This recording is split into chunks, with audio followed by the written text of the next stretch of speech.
Welcome to our YouTube channel. ये है 30 days 30 important cities of India series. इस series की 4th सिटी है मथुरा। आइए चलते हैं आज मथुरा के सफर पर।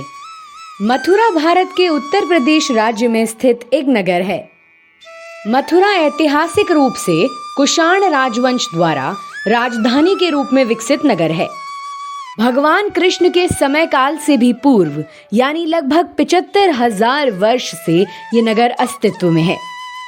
ये शहर धार्मिक पर्यटन स्थल के रूप में प्रसिद्ध है और हमेशा से ये भारतीय संस्कृति एवं सभ्यता का केंद्र रहा है।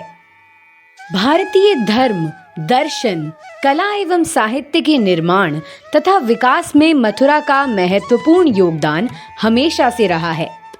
आज भी महाकवि सूरदास, संगीत के आचार्य स्वामी हरिदास, स्वामी दयानंद के गुरु स्वामी विरजानंद और चैतन्य महाप्रभु आदि से इस नगरी का नाम जुड़ा हुआ है।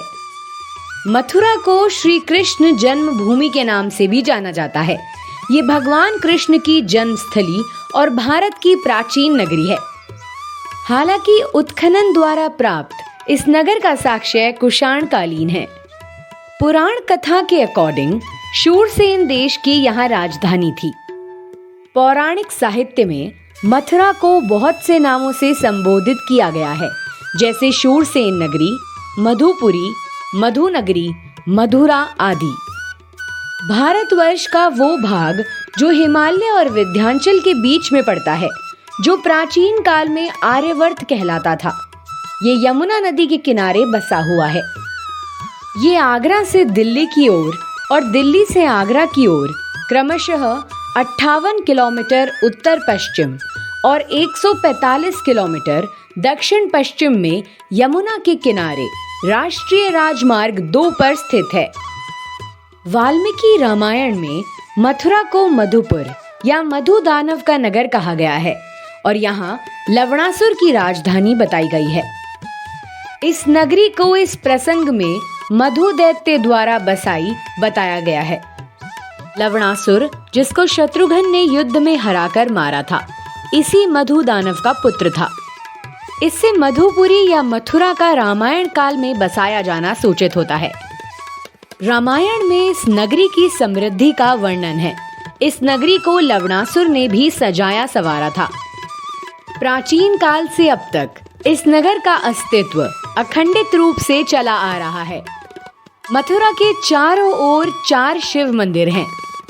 पूर्व में पिपलेश्वर का, दक्षिण में रंगेश्वर का, उत्तर में गोकर्णेश्वर का और पश्चिम में भूतेश्वर महादेव का मंदिर है। चारों दिशाओं में स्थित होने के कारण भगवान शिव को मथुरा का कोतवाल कहते हैं। श्री कृष्ण के प्रपौत्र वज्रनाभ ने श्री केशव देव जी की मूर्ति स्थापित की थी, पर औरंगजेब के काल में वो रजधाम में पधरा दी गई। फिर औरंगजेब ने मंदिर को तोड़ डाला और उसके स्थान पर मस्जिद खड़ी कर दी। बाद में उस मस्जिद के पीछे नया केशव देव जी का मंदिर बन गया है। प्राचीन केशव मंदिर के स्थान को केशव कटरा कहते हैं। खुदाई होने से यहाँ बहुत सी ऐतिहासिक वस्तुएं प्राप्त हुई थी। मुगल काल में सौंख का किला जाट राजा हठी सिंह की वीरता के लिए प्रसिद्ध था। पास ही एक कंकाली टीले पर कंकाली देवी का मंदिर है। कंकाली टीले में भी अनेक वस्तुएं प्राप्त हुई थी। ये कंकाली वो बताई जाती है जिसे देवकी की कन्या समझकर कंस ने मारना चाहा था, पर वो उसके हाथ से छूटकर आकाश में चली गई थी। मस्जिद से थोड़ा सा पीछे पोतरा कुंड के पास भगवान श्री कृष्ण की जन्मभूमि है, जिसमें वासुदेव और देवकी की मूर्तियां हैं। इस स्थान को मल्लपुरा कहते हैं। इसी स्थान में कंस के चाणूर, मुष्टिक, कुशल, कौशल आदि प्रसिद्ध मल्ल रहा करते थे। नवीन स्थानों में सबसे श्रेष्ठ स्थान श्री पारक जी का बनवाया हुआ श्री द्वारकाधीश का मंदिर है।